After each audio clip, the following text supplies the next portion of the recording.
So we've all been gaslit about the prospect for well over a year now of Ukraine utterly destroying Russia in its war.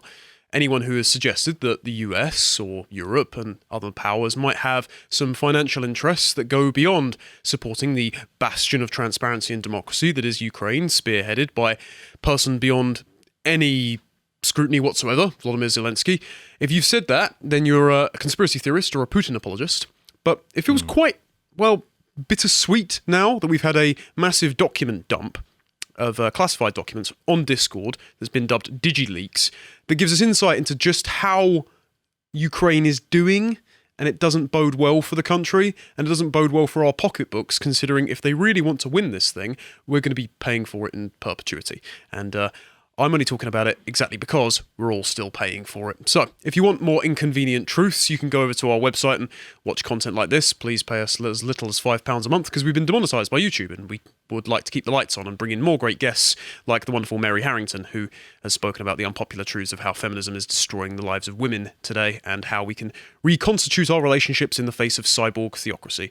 This is actually a free video, but we appreciate the donations because otherwise we won't be able to bring in great guests like that. So, ad read over. Let's get straight into what is in the document. So this is all reported from the Times, and I would like to stress as we go through this, take everything that you're being told with a pinch of salt, because this is being filtered through the corporate press and the intelligence agencies who have given the corporate press a certain amount of documents, and we also don't know which documents have been edited and which aren't. It's a minefield. We're just trying to sift through it. But here's what. So I'm kind of keen to get into this story because this is one of those ones that popped up. I had a quick look at it, and I mean, you're citing the UK Times here, but I think it originally popped up in the New York Times. It was the Washington Post that had the documents that are exclusive, which we'll go through later. But the New York Times has a very interesting engagement in this case. Well, we'll talk about that. That's what made me suspicious, because I look at them and I just know that they are basically a CIA front for pumping information out, and so I thought, well, this is probably a load of rubbish. But I mean, hopefully you're going to tell me that there's more to it than it's just propaganda. Some of the document contents don't seem to be propagandistic. Right. I have seen a suggestion, not to bury the lead here, from a former CIA member, I think he was an executive, that went on a podcast, and I can't remember if it was with Jack Posobiec or someone else. I didn't include the clip here. Yeah. And he suggested that this information might have been fed to the individual who leaked it in question so that it would make the US government look less bad when Ukraine has been given all this aid and money and they still haven't been able to win against Russia, so that insulates them from critique against utterly destroying the petrodollar. But we do feel that there's a real story here. This isn't. We're not just being set up. Okay. I don't think it's a setup. I could be wrong. Okay. It's not that I don't think I'm that cynical. It's that I don't think they're that smart. But yes, that makes sense. Okay, fine. Good. Well, I'm intrigued. Let's find out. Well, yeah, because actually, as well, that's the main cornerstone of the reporting. No one's really talking about what's in the documents themselves. They're mainly just talking about who's been arrested, and it seems to have disappeared in a puff of smoke. And we'll go through why. So, most of the hundreds of classified US documents take the form of photographs of creased paper documents and some typed files, which bear top secret designations or appear to disclose sensitive information about the Ukraine war. So they talk about the casualties and deaths. The numbers are a bit spotty here, depending on the source. Russia has previously claimed to have suffered fewer than 10,000 casualties during its invasion. The leaked document, which appears to be based on electronic intercepts collected by US intelligence agencies, says the FSB calculated the actual number of Russians wounded and killed in action was closer to 110,000. A separate analysis, also leaked online, reports the Russians suffered 189,500 casualties to 223,000 casualties as of February, including up to 43,000 killed in action, compared with the 124,500 to 131,000 Ukrainian casualties, including up to 17,500 killed in action. But, and this is according to Reuters, which I haven't included in here just yet, we'll go to the article that cites this later, but I wanted to contrast it here.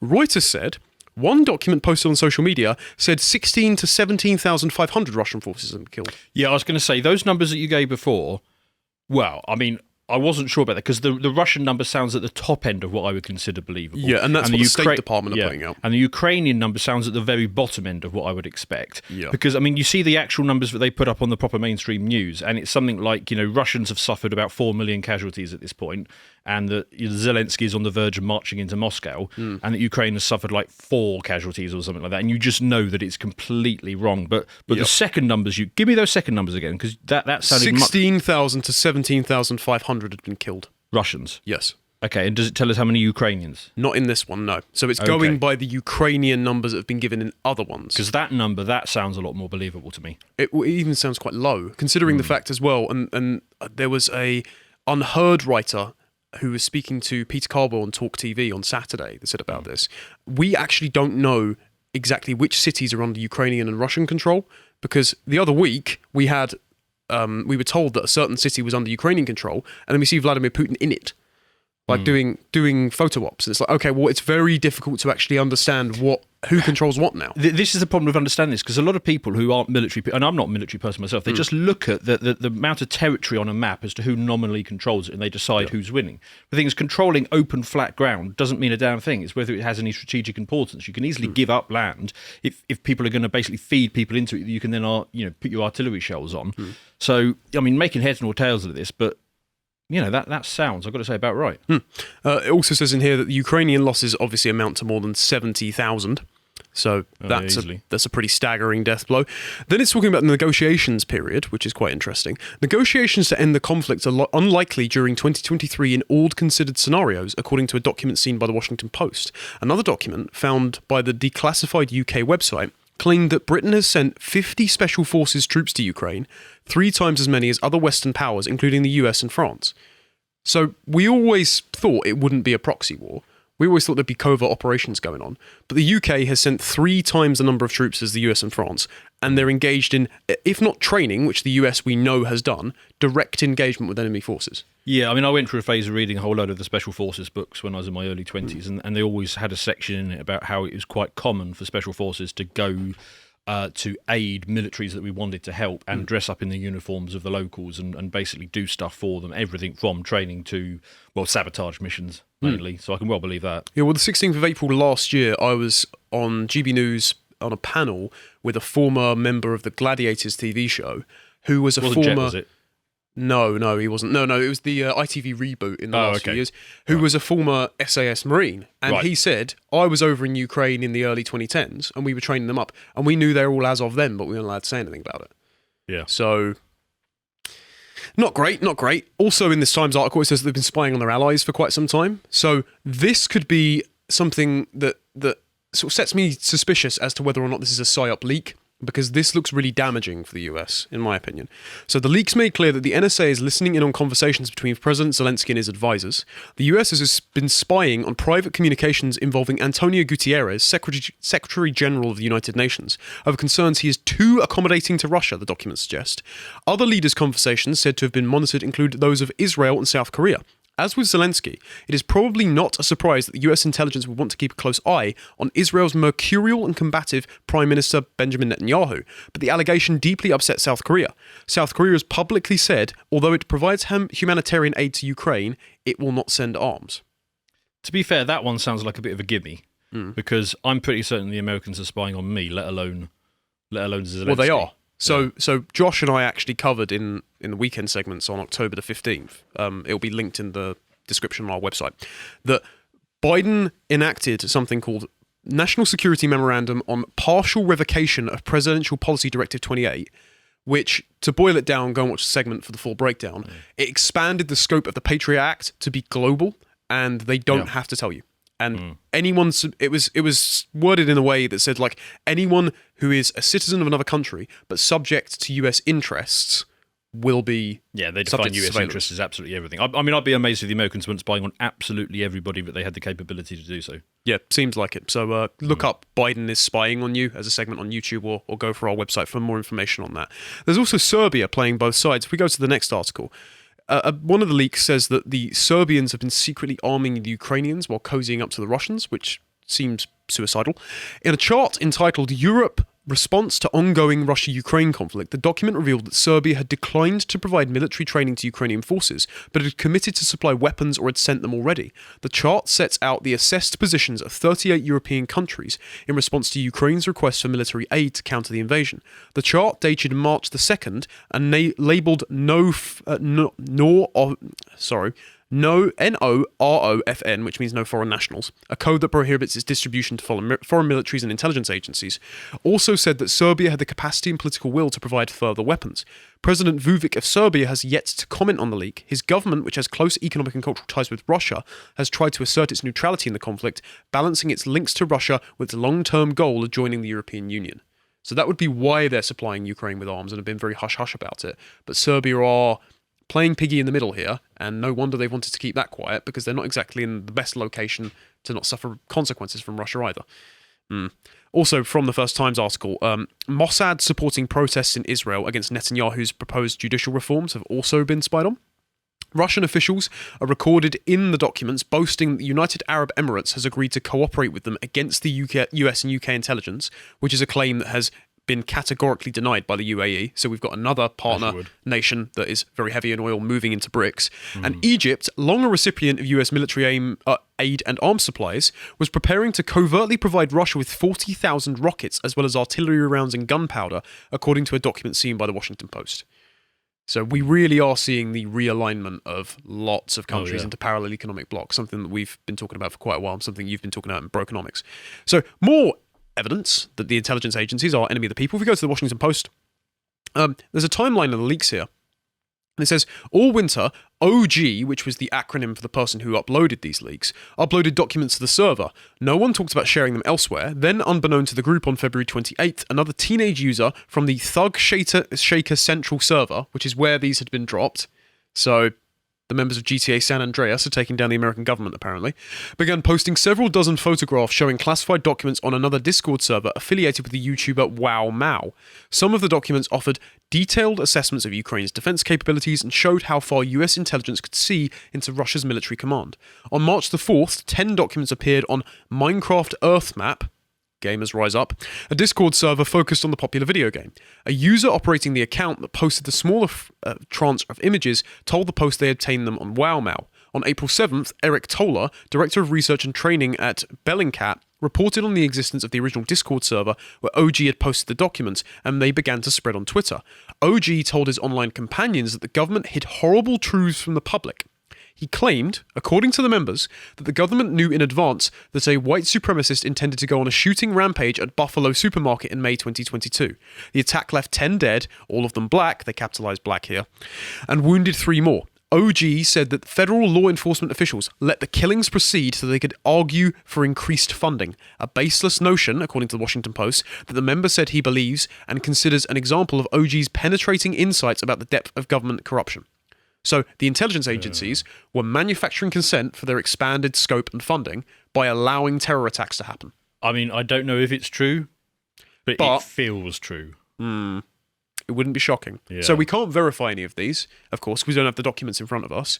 But I wouldn't put it past the intelligence agencies to allow American citizens to come into the firing line so that they could expand their budgets. Yeah, to put it mildly. Yeah. So there are obviously major questions about what we have and haven't seen yet, considering it's all being filtered through the Washington Post, as you said, are mouthpieces of the intelligence agencies. The Pentagon held a news briefing here, and Pentagon spokesperson Pat Ryder, if we go to, said that we will continue to encourage those of you who are reporting this story to take these latter factors, he'd already listed national security and strategic global alliances as those factors, into account and to consider the potential consequences of posting potentially sensitive documents online or elsewhere. Now that reads like a veiled threat, doesn't it? Just you might want to consider the consequences of them not paying your protection money this week. Just saying. Be a shame if that window was broken, wouldn't it? We can also see how the narrative is going to be controlled. This was from an earlier article. This was the Telegraph one that I mentioned. Top secret US military documents show estimated casualties in Bakhmut appear to have been circulating on Discord for weeks. The latest brush with controversy for a platform that has become a haven for millions of teenagers, but has also been used to share CP and is a rallying stage for hate groups. So you can see immediately they are saying Discord itself is very unsafe. You can't have this as a channel. And bear in mind, Discord have banned people for saying hate speech and things like that before. So they're not exactly the most free speech of platforms. But they're saying this is a safe haven for radicals, the far-right extremists that threaten the regime. And so this will probably be another app that's brought under the surveillance of the Restrict Act, if you're familiar with it. What's happened there, for those that don't know, is originally they were just going to ban TikTok, and now the Restrict Act allows the US government to surveil pretty much any app and subject them to privacy concerns regulation by limiting their speech. To be fair, the restrictor doesn't actually mention TikTok. It's presented as if it's about TikTok, but actually it just covers whatever they want it to cover. Yeah, it was meant to be the banning TikTok ban, which is why I think Josh Hawley introduced the just ban TikTok app. It was basically titled that. It should be a one-line bill. Yeah, but it isn't, because the surveillance state wants to control because you it's at not all actually aspects. about TikTok. Exactly. So, who leaked it? Here we go. So, this is from Newsweek. I didn't include the link here. I'm sorry about that. But in Newsweek, it says, in the immediate aftermath, Marina Myron, a postdoctoral researcher at the Department of War Studies in King's College London, told Newsweek that Russian intelligence agencies could be responsible for the leak intended for psychological impact. Such a move would highly undermine information sharing between Ukraine and its Western supporters, she added. Philip Davies, professor of intelligence services at Brunel University London, told Newsweek on Tuesday that Russian agencies could also be blending authentic and deceptive materials to achieve credibility and do the maximum amount of damage. So we're also getting from Reuters, if we go over to this article, please, John, Reuters repeat the same sort of Russian conspiracy line, because obviously it must have come from the Russians. It couldn't have come from anyone that was concerned about the US government lying to its citizens and surveilling on everyone around the world.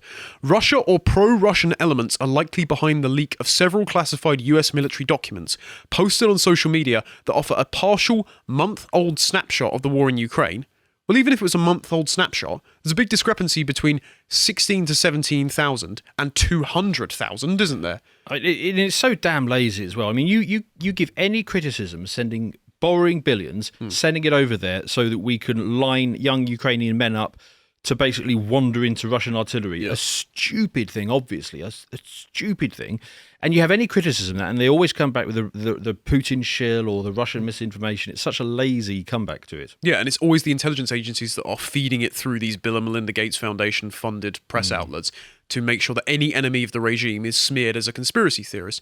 Whereas, I mean, my position is I don't want to pay for a war that is not going to go anywhere, that is foreign soil, foreign blood, foreign treasure, that has no impact on me outside of you making the things that I need more expensive.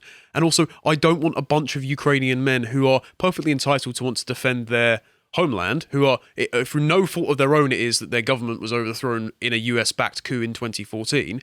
I don't want them going to the front lines and dying for no reason either. And I also don't want Russian conscripts who have got no say over whether Putin walks over the border and says, this is mine now, are sent to die in that front line either. And the people of Donbass should have self-determination. Yeah, I'm perfectly happy to allow these two corrupt countries to just settle it out over there, hopefully with less dead men, and hopefully with less of my money spent on it. But no, I suppose I'm just a Russian apologist, according to Reuters. So this is who actually leaked it. All right, if we go to this Times article, Jack Texera, who is a National Guardsman, who looks like Ben Shapiro's son, which is quite strange. According to his military records, Texera is stationed at the Otis Air National Guard Base in Cape Cod, Massachusetts. The base is home to the 102nd Intelligence Wing. 102nd states on its website, our mission is to provide worldwide precision intelligence and command and control, along with trained and experienced airmen for expeditionary combat support and homeland security. Texera enlisted in the National Guard in September 2019. It appears he came from a patriotic family. His mother, Dawn Default, previously worked for the Department of Veteran Services in Massachusetts, according to her LinkedIn page, which also reveals she has run her own flower business since 2017. The Washington Post reported that Texera's stepfather, Thomas Default, spent 34 years in the military, including with the 102nd Intelligence Wing. So he is in the same division as his stepfather.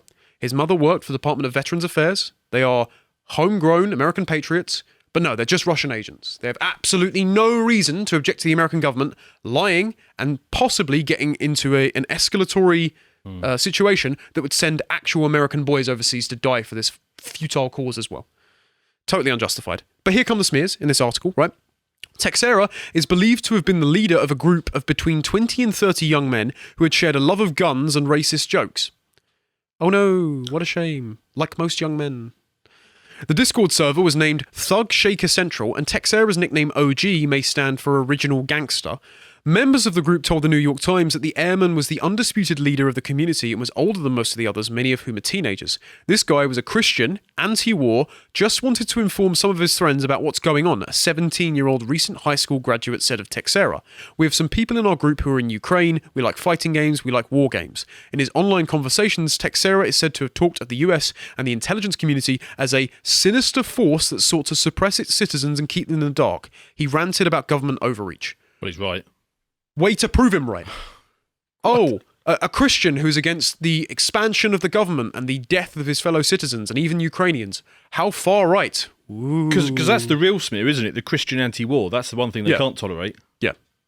Well, if they... The problem is, if you have too many patriotic white Christian boys at home, they don't vote for massive state expansion. So what you need to send them off to go and fight in wars, to die, so you can have most of the voter base at home continue to vote for the expansion of the state, while also enriching your biggest military donors. Speaking of more smears, Tucker Carlson decided to do a segment on this, and you can go watch Tucker's full segment in your own time, but he cut together a pretty concise summation of what CNN have been saying about this young gentleman. CNN are obviously fake news, but this is just a new level of disgusting. Let's play the clip, please.